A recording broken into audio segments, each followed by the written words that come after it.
I awoke in an unfamiliar room, disoriented and groggy, only to find the silhouette of someone standing beside me. My heart leaped into my throat until I recognized the figure as the 10-year-old boy I was babysitting. Little did I realize that this night would unravel a sequence of events that would leave me deeply unsettled.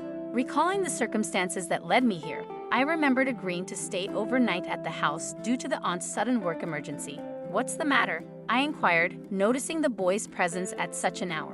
"She wants me to play with her," he muttered. It was 2 a.m., an odd time for play. Perplexed, I probed further, only to learn of his nocturnal companionship with an invisible friend, purportedly confined to the darkness of slumbering hours.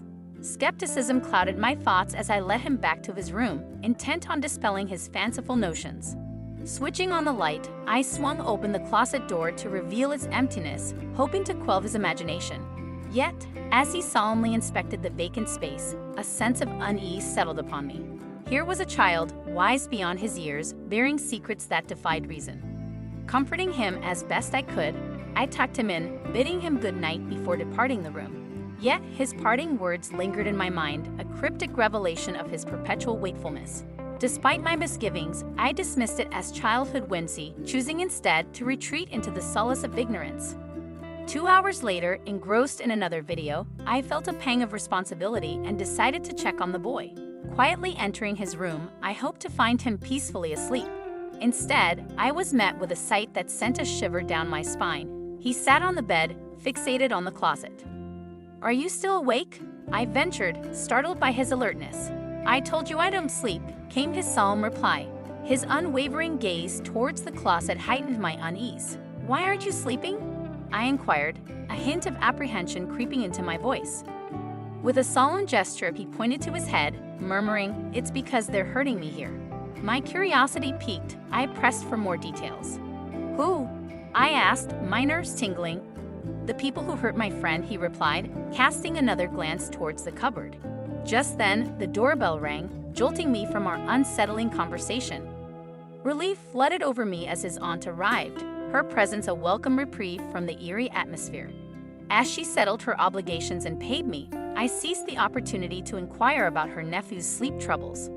Her smile faltered, replaced by a somber expression as she shared the tragic truth. The boy had sustained a brain injury at the age of 5, the result of a fall down the stairs. Moved by compassion, she had stepped in to provide him with the care and attention he needed, eventually opting to adopt him herself. Leaving their home, a sense of sadness lingered within me, mingled with a newfound determination to support the boy in any way I could. As I made my way home in the early hours of dawn, a chance encounter with a neighbor revealed a flicker of fear in her eyes, hinting at untold secrets lurking beneath the surface of our seemingly ordinary neighborhood. As I neared her, she greeted me with a warm smile, dispelling the brief flicker of fear I had sensed. Despite our recent move and my longing for the familiarity of my own room, I welcomed the comfort of her friendly gesture. Drifting off to sleep, thoughts of the boy's unsettling revelation lingered in my mind, casting a shadow over my rest. In the following weeks, the memory of the boy faded into the background as I immersed myself in settling into our new home. Spending time with my parents, writing letters to friends, and building connections with our neighbors filled my days. The husband's jovial laughter and his wife's kind demeanor quickly endeared them to us. I shared stories of my summer activities and babysitting adventures with our new neighbors, relishing the chance to forge friendships in our community. With school out for the summer and my friends off on their own adventures, I seized the opportunity to take on as many babysitting jobs as possible, saving up for my future car. One evening, as I walked home from another babysitting assignment, a strange sensation prickled the back of my neck, sending a shiver down my spine. Glancing around, I found the street deserted, save for the dim glow of the streetlights. Hastening my pace, I felt an eerie sense of being watched. Suddenly, the quiet of the night was broken by the faint sound of footsteps behind me. Turning, I spotted a figure lurking a few houses away, obscured by the darkness. Their face concealed by a cap and hoodie, they remained a mystery. Instinctively, I quickened my steps, the unsettling presence propelling me into a sprint. I dashed all the way home, my heart racing with adrenaline. It was a novel experience for me, and by the time I reached the safety of my house, I was trembling from the encounter. Hurriedly recounting the incident to my parents, they wasted no time in contacting the authorities. Despite their efforts, the police search yielded no results. The mysterious figure had vanished without a trace. The following day, the surgeon reached out to me once more, requesting my assistance in caring for her nephew. Determined to unravel the unsettling events of the previous night, I approached the boy with renewed resolve. Eager to connect with him, I suggested teaching him how to swim in the backyard pool. As we splashed and laughed, I felt a sense of camaraderie blossoming between us. After our aquatic adventures, we retreated indoors to bake cookies and play board games. In the quiet moments spent with him, I observed his intelligence and maturity, though tinged with a lingering solemnity. Over the ensuing weeks, our bond deepened, and I found myself eagerly anticipating our time together.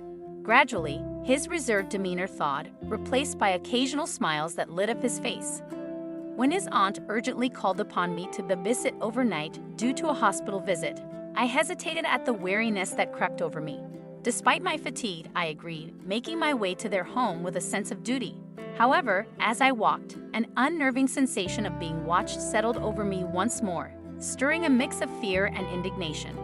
Though I glimpsed no one behind me, the sensation persisted, fueling my determination to confront whoever was shadowing me. Continuing on, I phoned my father, apprising him of my whereabouts and requesting his reassurance. With each step, my resolve hardened, ready to confront the unknown intruder. I set off with deliberate steps, my senses on high alert, and soon found myself navigating a maze of wrong turns and concealed hiding spots, determined to shake off my unseen pursuer. Each hidden moment brought a surge of adrenaline, but the sight of the boy's beaming smile upon my arrival washed away any lingering unease. Together, we whiled away the hours immersed in a game show until the late hour prompted a yawn from me.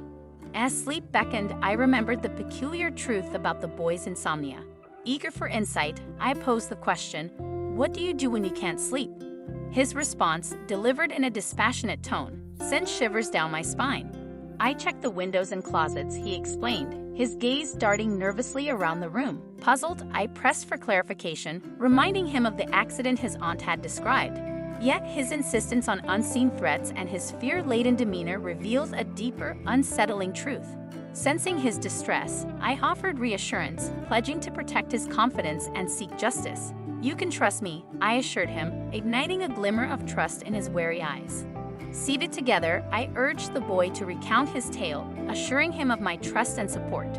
With hesitant resolve, he embarked on a narrative he'd long concealed from the world. He disclosed a fractured past, born of unknown parentage and marked by a hazy stint in foster care before adoption. In vivid detail, he recounted the day of his adoption, his anticipation eclipsed only by the warmth exuded by his prospective guardians. Yet, as they ushered him into his new abode, excitement gave way to confusion and hunger. Trapped in a windowless room, he found solace only in a desperate plea emanating from the confines of the closet. Drawn by the voice of a captive girl named Natalie, his fear yielded to compassion as he untangled her from her bonds. But their fleeting moment of liberation was shattered by the intrusion of a menacing figure, casting a pall of dread over their fragile sanctuary.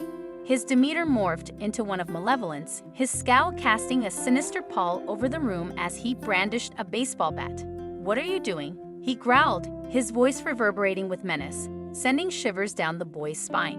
Trembling with fear, the boy stammered, struggling to articulate a response. A chilling ultimatum pierced the air, promising punishment for disobedience and compliance in equal measure.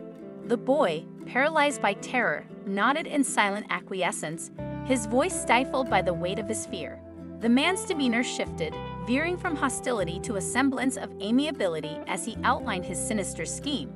Locked in a cycle of captivity and coercion, the boy's hopes of reuniting with his family faded, replaced by a grim acceptance of his fate. Meanwhile, his newfound friend's apprehension mirrored his own, her despair palpable as their captor's threats loomed large. As tension mounted, a violent confrontation erupted, the man's rage reaching a crescendo as he wielded the bat menacingly. In the grip of terror, the boy's anguished cries pierced the silence, a desperate plea for intervention. Yet, before help could arrive, the brutal blow fell, plunging the boy into darkness. As I awoke in the hospital and later found myself at my aunt's house, the events of that harrowing night weighed heavily on my mind. The boy's revelation left me speechless, a torrent of emotions swirling within me. What had become of those malevolent figures, and the girl trapped in the closet? Yet, I refrained from probing further, sensing the boy's deep-seated distrust of adults. Ordinarily, I might have dismissed such a tale as the product of childish imagination, but the darkness of his narrative bore a chilling authenticity that defied innocence. Before I could offer reassurance, a scraping sound outside shattered the silence, sending us both into a panic. With tears streaming down his face, the boy trembled in fear, convinced that their tormentors had returned. Summoning my resolve, I approached the door cautiously, peering through the peephole to behold the silhouette of my stalker tampering with the lock. Panic surged within me as I realized the imminent danger we faced. Hastily, I whisked the boy upstairs to safety, my heart racing with each thud against the door. With trembling hands, I reached for my phone, only to discover missed calls from my father. A surge of relief washed over me as I remembered my request for his assistance. Yet, as the front door creaked open below, our refuge seemed fleeting. In a flurry of motion, I ushered the boy into his room, bolting the door behind us, determined to shield him from harm. As I reached for my phone to dial 911, the piercing wail of police sirens shattered the tension-laden air. The man bolted, his frantic footsteps echoing in the night, but I knew his escape would be short-lived once apprehended outside the house. My father enveloped me in a tight embrace before turning to comfort the boy, whose grip on my hands remained ironclad as he fixated on a scene unfolding behind my father's shoulder. Following his gaze, I beheld the sight of law enforcement officers swiftly apprehending our neighbor, his attire, bearing the same baseball cap and hoodie as my stalker, jolting me with realization. A surge of disbelief washed over me. How could our amiable neighbor be implicated in such heinous acts? Yet, the boy's whispered affirmation left little room for doubt, connecting the dots in my mind. As I approached the police, determination set in, fueled by a newfound resolve to uncover the fate of the girl confined in the closet. Little did I anticipate the startling revelation awaiting me, a twist in the narrative that defied expectation.